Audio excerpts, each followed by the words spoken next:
നമസ്തേ. കഥകളതിസാഗരത്തിലേക്ക് സ്വാഗതം. ഇന്നത്തെ കഥ മുനിയുടെ വയറ്റിൽ വളർന്ന ഞാവൽ മരം. ഞാവൽ എന്ന് പറയുന്നത് നമ്മുടെ ഈ നാട്ടിൻപുറത്തൊക്കെ കാണുന്ന ഒരു വലിയ മരം. ധാരാളം പഴങ്ങളൊക്കെ ഉണ്ടാവും. നല്ല കൊട്ടുത്ത ഇരുണ്ട നിറത്തിൽ പഴുത്താ തിന്നാൻ നല്ല സ്വാദാണ്. അതിൻ്റെ വിത്തും അതിൻ്റെ ഉള്ളിൽ തന്നെ ഉണ്ട് കേട്ടോ. അങ്ങനെ അപ്പം ഞാവൽക്കുരു അങ്ങനെ ആരും അധികം തിന്നാറില്ല. കുരു അങ്ങ് തുപ്പിക്കളയും, പഴം തിന്നും, അങ്ങനെയുള്ളൂ. മുന്തിരിങ്ങയൊക്കെ തിന്നില്ല. അതേക്കൂട്ട് അങ്ങനെ ഒരു ഇത് മൈസൂരിൽ ഉണ്ടായ കഥയാട്ടോ അത്. ഒരു ക്ഷേത്രത്തിൻ്റെ ആനക്കോവിൽ എന്നൊക്കെയാണ് ഇപ്പം പറയണത്. ജംബുകേശ്വരം എന്ന് പറയുന്ന ഒരു സ്ഥലമുണ്ട്. അവിടുത്തെ ഒരു മഹാദേവ ക്ഷേത്രത്തിൻ്റെ, ശിവക്ഷേത്രത്തിൻ്റെ ഉത്ഭവ കഥയാണ്. അവിടെ ചെന്നപ്പോൾ കേട്ട ഒരു ഐതിഹ്യ കഥയാണ് ഞാൻ ഇന്ന് പറയുന്നത്. അതൊരു അത്ഭുതമായിട്ട് എനിക്ക് തോന്നി. അത് ഞാൻ നിങ്ങളിൽ പങ്കുവയ്ക്കുന്നു. അത്രയേ ഉള്ളൂ. ഈ മൈസൂരിനടുത്തുള്ള ജംബുകേശ്വരം എന്ന് പറയുന്ന സ്ഥലത്ത് ഒരു ക്ഷേത്രം, ശിവക്ഷേത്രമുണ്ട്. ആ ശിവക്ഷേത്രത്തിൻ്റെ ഉത്ഭവ കഥ, ഐതിഹ്യ കഥ, മുനിയുടെ വയറ്റിൽ വളർന്ന ഞാവൽ മരം. അതാണ് ഈ കഥയുടെ തന്നെ ഒരു പേര്. ഞാൻ അങ്ങനെ വെച്ചൊന്നും മാത്രം. ഒരു മഹർഷി അവിടെ ഇരുന്ന് തപസ് ചെയ്തുകൊണ്ടിരിക്കുകയായിരുന്നു. ഒരു ഞാവൽ മരത്തിൻ്റെ ചുവട്ടിൽ. അപ്പം പഴങ്ങളൊക്കെ വന്നിങ്ങനെ കിടക്കാറുണ്ട്. പഴങ്ങളൊക്കെ പഴുത്തത് വീണ് കിടക്കാറുണ്ട്. അദ്ദേഹം അതങ്ങനെ ഇടയ്ക്ക് കഴിക്കാറുണ്ട്. അങ്ങനെ കഴിച്ചുകൊണ്ടിരിക്കെ ഒരു ഞാവൽ മരം കഴിച്ചതിൻ്റെ കൂടെ അതിൻ്റെ കൂടെ ഒരു വിത്തും കൂടി അങ്ങ് പോയി വിഴുങ്ങി. വയറ്റിൽ ചെന്ന് അനുകൂലമായൊരു സാഹചര്യം ഒത്തു വന്നപ്പോൾ എന്താ, ഈ ഞാവൽ കുരു അങ്ങോട്ട് മുളച്ചെങ്കിലും മുളച്ച് വളർന്നു.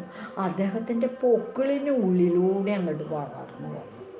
അദ്ദേഹം അങ്ങനെ മാറിയിരിക്കണ പോലെ തുടക്കം പൊക്കിളിന്നാണ് വന്ന് പിന്നെ മണ്ണിൽ വന്നിട്ട് ഞാവൽ മരം അങ്ങനെ അങ്ങോട്ട് വളർന്നു.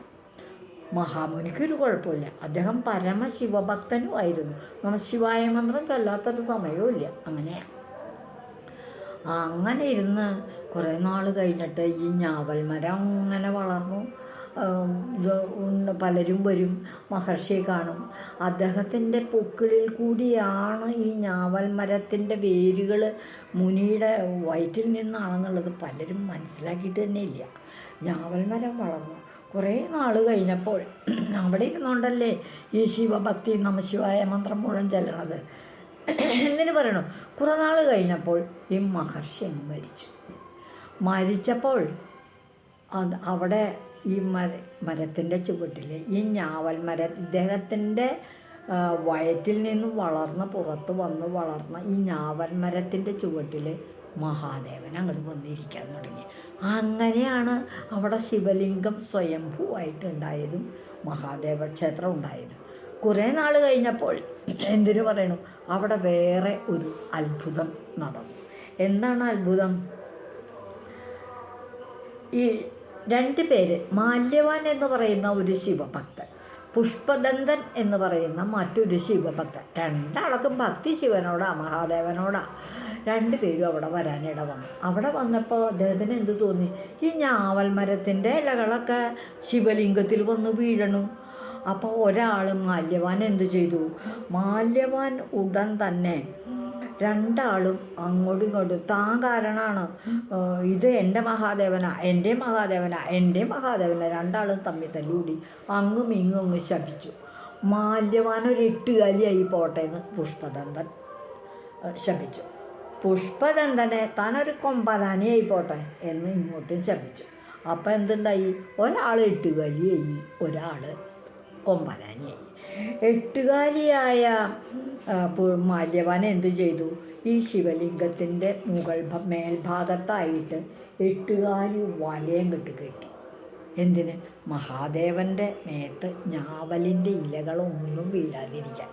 മഹാദേവനൊരു സംരക്ഷണം. അത് മാല്യവാൻ അങ്ങ് ചെയ്തു.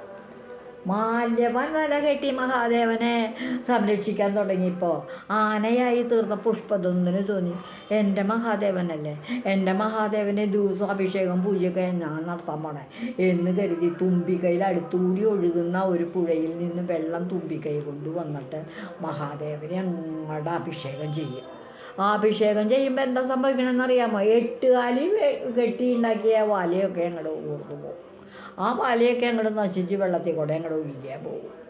ഈ പിറ്റേ ദിവസം എട്ടുകാലി വന്ന് വീണ്ടും വല കെട്ടും. കൊമ്പനാന വന്ന് അഭിഷേകം ചെയ്യുമ്പോൾ വലയങ്ങോട്ട് പോകും. ഇങ്ങനെ ഇവർ തമ്മിലുള്ള മത്സരം അങ്ങ് നടന്നു.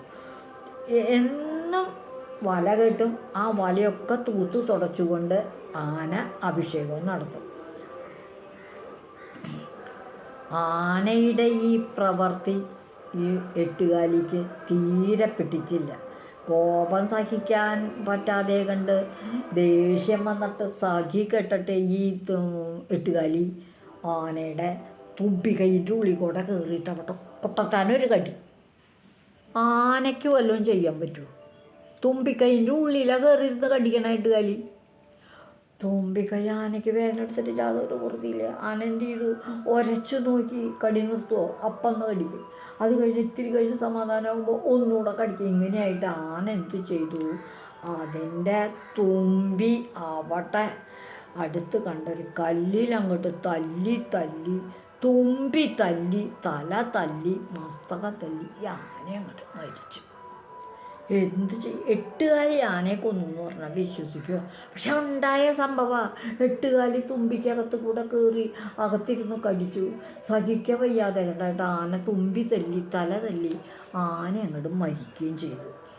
അന്ന് തൊട്ട് ഈ ആന തല്ലി മരിച്ച് ഭക്തനായിരുന്ന മഹാദേവൻ്റെ ഭക്തനായിരുന്ന ആന ചത്തു വീണ ആ സ്ഥലത്ത് ഒരു അമ്പലം പണിതു. ആ അമ്പലമാണ് ആനക്കോവിൽ. തിരുവാനക്കോവിൽ എന്നാണ് ആ ക്ഷേത്രത്തിൻ്റെ പേര്. തിരുവാന സാധാരണ ആനയല്ലല്ലോ, കൊമ്പനാന പ്രത്യേകം ഭഗവാന്റെ ഭക്തനല്ലേ. തിരുവാനക്കോവിൽ എന്ന് ആ സ്ഥലത്തിന് പേര് വന്നു. ആ ക്ഷേത്രത്തിന് പേര് വന്നു. തിരുവാനക്കോവിൽ ക്ഷേത്രത്തിൻ്റെ പ്രതിഷ്ഠയാണ് മഹാദേവൻ. ചിലന്തി ആന മരിച്ചോടുകൂടി തുമ്പിക്കൈൻ്റെ ഉള്ളിൽ ഇരുന്ന് ചിലന്തിയുടെ പണി, എട്ടുകാലിയുടെ പണിയും കഴിഞ്ഞു. അങ്ങനെ കഴിഞ്ഞപ്പോൾ ഈ ഞാവൽ പഴത്തിന് സംസ്കൃത ഭാഷയിൽ ജംബു എന്ന് പറയുന്നുണ്ടാവും. അപ്പോൾ ആ സ്ഥലത്തിന് പേര് വന്നത് ജംബുകേശ്വരം.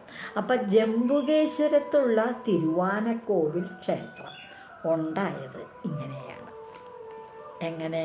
മാല്യവാനും പുഷ്പദന്തനും പരസ്പരം ശപിച്ച് എട്ടുകാലിയായി, ആനയായി, ഞാവൽ മരത്തിൻ്റെ ചുവട്ടിൽ സ്വയംഭൂവായി മുളച്ച ഭഗവാനെ ശുശ്രൂഷിക്കുന്നതിലൊരു മത്സരം വന്നു.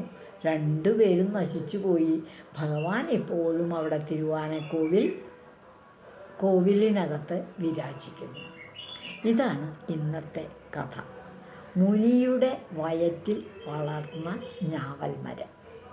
ആ ജംബുമരമാണ് ജംബുകേശ്വരമായതും അവിടെയാണ് തിരുവാനക്കോവിൽ ക്ഷേത്രം ഉണ്ടായത്. ഇതുവഴി വന്നാലും ഇത്തിരി നേരമിരുന്നാലും കഥകൾ കേട്ടാലും കളിയായി പറയും കഥയാണേ, കാര്യം പറയും കഥയാണേ. ഈ ഐതിഹ്യ കഥ കേൾക്കാനും കുട്ടികൾക്കൊക്കെ ഇഷ്ടമുണ്ടാവും കേട്ടോ. ഒന്ന് പറഞ്ഞു കൊടുക്കണേ. ഞാൻ മാലതി ഭാര്യ. എൻ്റെ ഈ ചാനൽ നിങ്ങൾ കുട്ടികളെ കേൾപ്പിക്കൂ. നിങ്ങളൊക്കെ സബ്സ്ക്രൈബ് ചെയ്തു, എനിക്ക് മനസ്സിലായി. നിങ്ങളൊക്കെ കഥകൾ പറയൂ, കുട്ടികൾ കഥകൾ കേൾക്കട്ടെ. പരസ്പരം കലഹിച്ച രണ്ടാക്കും നാശ. അതാണ് ഈ കഥയിലെ ഗുണപാഠം. നന്ദി.